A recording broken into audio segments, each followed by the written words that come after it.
नमस्कार बच्चों, आप सभी का स्वागत है आपके अपने यूट्यूब चैनल होम साइंस में, जिसमें मैं आज आप सभी को पढ़ाने वाली हूँ बीए प्रथम सेमेस्टर गृह विज्ञान, जो प्रथम वर्ष का है, जो नई शिक्षा नीति के अनुसार रखा गया है।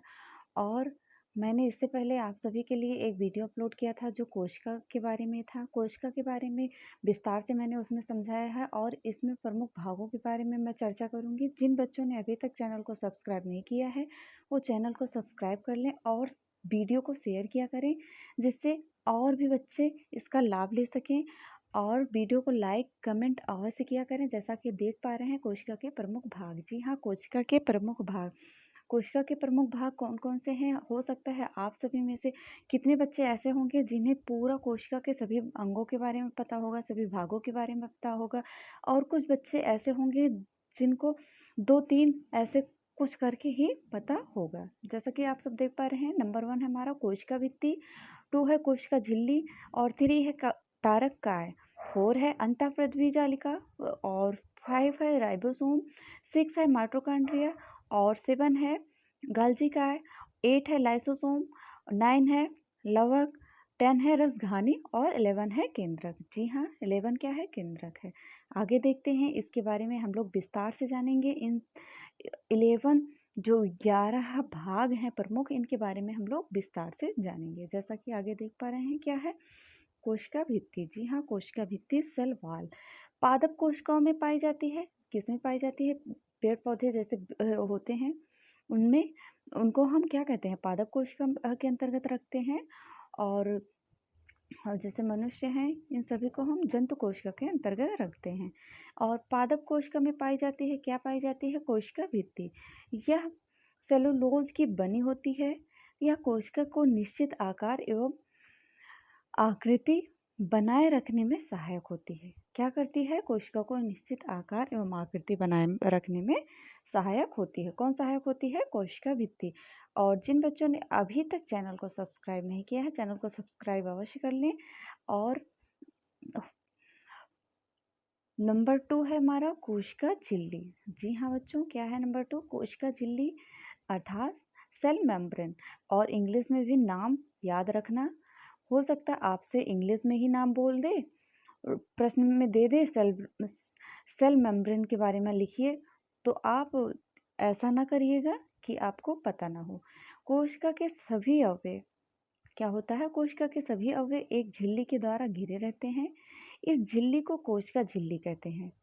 जो कोशिका के सभी अवयव होते हैं, जो सभी भाग होते हैं, सब जैसे कि पदार्थ होते हैं, वो सभी क्या होते हैं? कोशिका झिल्ली में एकत्र होते हैं। इसी प्रकार वह कोशिका झिल्ली कहलाती है। यह अर्धपरागम झिल्ली भी होती है। क्या होती है? अर्धपरागम झिल्ली भी होती है। नंबर 3 है हमारा तारक काय। तारक काय क्या है?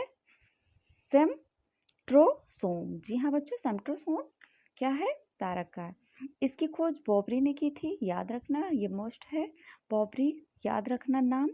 बॉबरी ने किसकी खोज की थी? तो तारक काय की खोज की थी। यह केवल जंतु कोशिकाओं में पाया जाता है। यह किसमें पाया जाता है? जंतु कोशिकाओं में, जबकि हमारे पादप कोशिकाओं में ये नहीं पाया जाता है।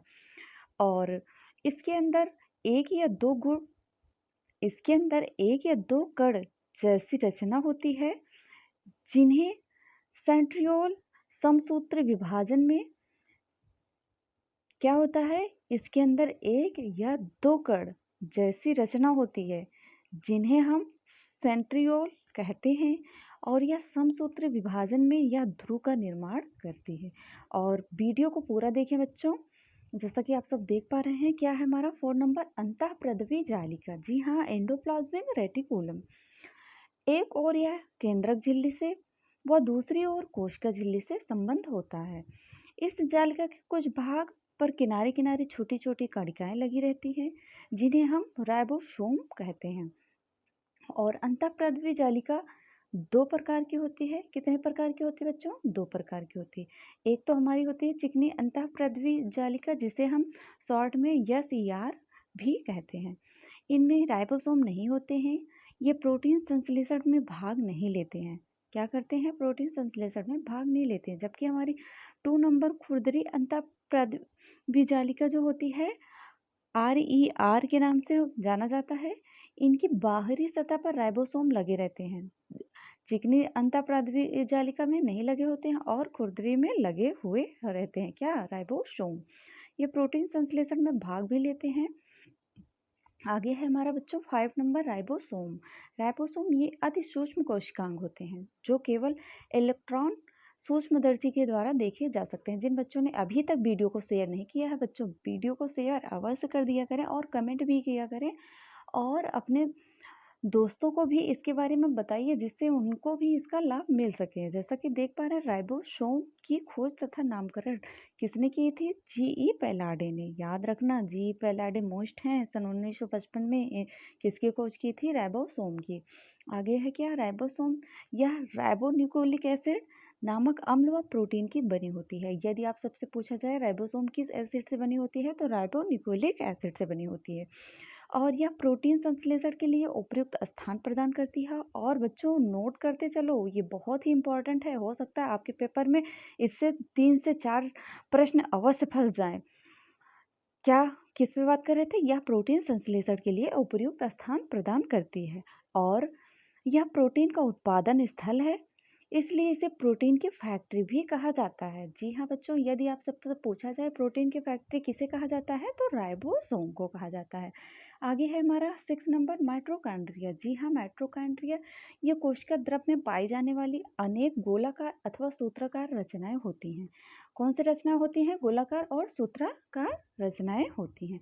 इनकी खोज अल्टमैन ने सन 1890 ईस्वी में की थी। याद रखना, माइटोकॉन्ड्रिया बहुत ही इंपॉर्टेंट होता है कोशिका में। इससे जरूर प्रश्न आता है, माइटोकॉन्ड्रिया क्या है? What is a mitochondria? तो याद रखना, इसकी खोज अल्टमैन ने सन 1890 ईस्वी में की थी। सी वेल्डा, जो सी वेंडा थे, उन्होंने सर्वप्रथम 1897 ईस्वी में माइटोकॉन्ड्रिया नाम दिया था। खोज किसने की थी? अल्टमैन ने, लेकिन इसका नाम किसने दिया था? 7 साल बाद जाकर माइटोकॉन्ड्रिया का नाम किसने दी थी? सी वेंडा ने दी थी। आगे क्या है? माइटोकॉन्ड्रिया। माइटोकॉन्ड्रिया में डीएनए, एम, आरएनए एवं राइबोसोम पाए जाते हैं। डीएनए जो होता है, आरएनए होता है, वो माइटोकॉन्ड्रिया में पाया जाता है और राइबोसोम भी पाया जाता है, जिनकी सहायता से प्रोटीन संश्लेषण सक्षम होते हैं। माइटोकॉन्ड्रिया कोशिका का शक्ति गृह कहलाता है। याद रखना, शक्ति गृह किसे कहते हैं? माइटोकॉन्ड्रिया को। किसकी? कोशिका की, क्योंकि इसमें ईंधन का चरणबद्ध ऑक्सीकरण होता है, जिसके फलस्वरूप रासायनिक ऊर्जा एटीपी मुक्त होती है। ये प्रश्न आया था किसमें? नेट में। नेट का पेपर था, उसमें आया था माइटोकॉन्ड्रिया का।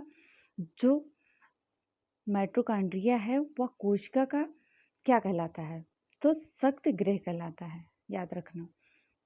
आगे है हमारा बच्चों गाल्जी काय। जी हाँ, गाल्जी बॉडी, इंग्लिश में हम लोग इसे गाल्जी बॉडी बोलते हैं।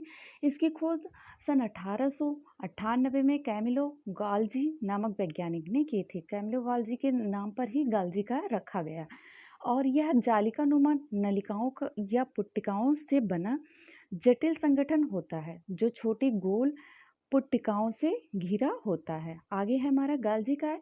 यदि कोई पदार्थ कोशिका से बाहर स्रावित होता है तो उस पदार्थ वाली पुट्टिकाएं उसे कोशिका झिल्ली के माध्यम से क्या करती हैं? बाहर निकाल देती हैं। इस प्रकार गाल्जिका को हम कोशिका के अणुओं का यातायात प्रबंधक भी कह सकते हैं। याद रखना, यातायात प्रबंधक किसे कहा जाता है कोशिका का? तो गाल्जी का है, अर्थात गाल्जी बॉडी को कहा जाता है। आगे है हमारा लाइसोसोम। लाइसोसोम बच्चों, लाइसोसोम की खोज क्रिस्टियन डी डुबे ने सन 1955 ईस्वी में की थी। ये एकल झिल्ली युक्त गोल छोटी थैलीनुमा संरचना होती है। आप सब फिगर भी याद कर लेना, हो सकता है फिगर आ जाए बनाने के लिए। कोशिका पे तो अक्सर आता ही है फिगर बनाने के लिए। और लाइसोसोम, इसका सबसे प्रमुख कार्य बाहरी पदार्थों का भक्षण एवं पाचन करना है। अभी तक जिन बच्चों ने चैनल को नहीं सब्सक्राइब किया है वो सब्सक्राइब अवश्य कर लें। सब्सक्राइब करना आप सबके लिए ही फायदेमंद होगा, क्योंकि जैसे ही मैं वीडियो अपलोड करूंगी आप सबके चैनल पे पहुंच जाएगा स्क्रीन पर। आप देख पा रहे हैं लाइसोसोम में लगभग 40 प्रकार के जल अपघटनीय एंजाइम भरे होते हैं। यदि आप सबसे पूछा जाए लाइसोसोम में कितने प्रतिशत कितने प्रकार के अपघटनीय एंजाइम भरे होते हैं, तो आप सब बोल सकते हैं 40 प्रकार के, या लिख सकते हैं 40 प्रकार के। इसे आत्मघाती थैली भी कहा जाता है।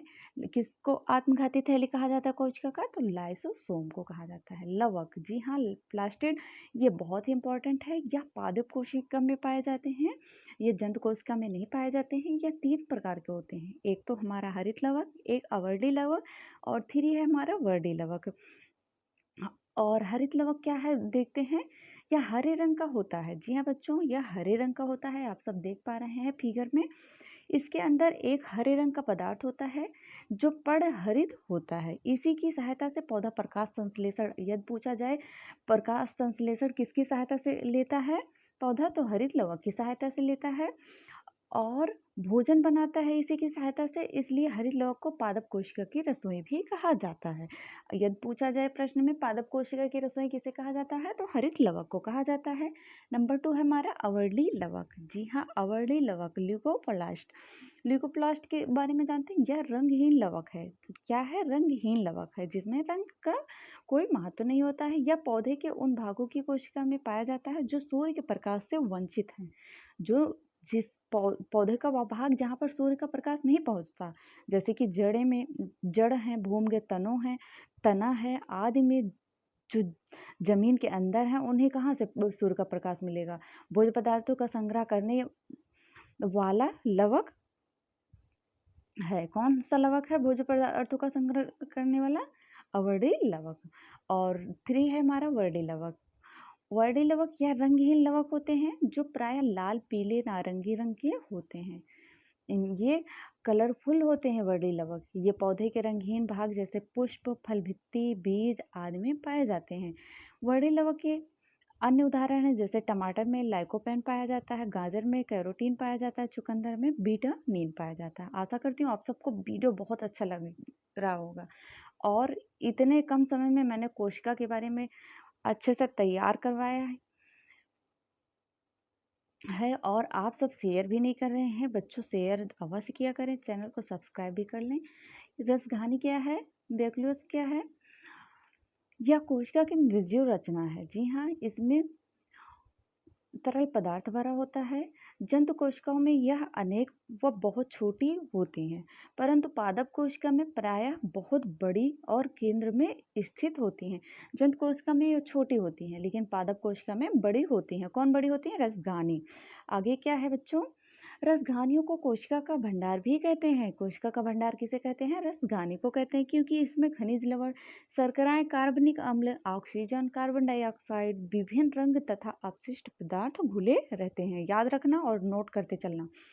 नंबर 11 है 11। 11 पे क्या है? केंद्रक है, न्यूक्लियस। कोशिका के मध्य में एक रचना होती है।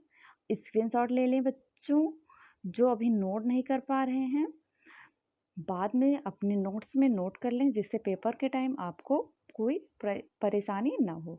जिसे केंद्रक कहते हैं। किसे केंद्रक कहते हैं? कोशिका के मध्य में एक रचना होती है जिसे हम कोशिका कहते हैं। यह कोशिका का सबसे प्रमुख अंग होता है। कोशिका का सबसे प्रमुख अंग केंद्रक होता है, क्योंकि यह एक तरह से कोशिका के प्रबंधक के रूप में कार्य करता रहता है। जैसे आपके स्कूल में प्रबंधक हैं, वैसे कोशिका का प्रबंधक केंद्रक होता है। इसकी खोज सन 1831 में रॉबर्ट ब्राउन ने की थी। जो रॉबर्ट ब्राउन थे, उन्होंने सन 1831 में किसकी खोज की थी? केंद्रक की थी। रासायनिक रूप में केंद्रक 70% से प्रोटीन और 10% डीएनए और 2 से 3% आरएनए तथा 3 से 5% लिपिड से बना होता है। याद रखना, ये मोस्ट है। रासायनिक रूप में केंद्रक कितने मात्राएं कितनी होती हैं तो इसको नोट कर लेना। केंद्रक की मात्रा प्रोटीन की कितनी होती है? 70%, और डीएनए की होती है 10%, और जबकि हमारा 2 से 3% आरएनए होता है और 3 से 5% लिपिड होता है। आगे है हमारा केंद्रक। इसमें केंद्रक रस या केंद्रक द्रव्य, केंद्रक आवरण, क्रोमेटिन तथा केंद्रिका पाई जाती है। ये सभी भाग हैं जो पाए जाते हैं। यह आनुवंशिकता का वाहक होता है, क्योंकि इसमें जनन के लिए, उपापचय, परिवर्तन के लिए तथा जीवधारियों के लिए, व्यवहार के लिए आनुवंशिक सूचनाएं उपस्थित होती हैं। और जिन बच्चों ने अभी तक चैनल को सब्सक्राइब नहीं किया, चैनल को सब्सक्राइब करें और लाइक, शेयर अवश्य करें। Thanks for watching. आप सभी का दिन अच्छा हो। जय माता रानी।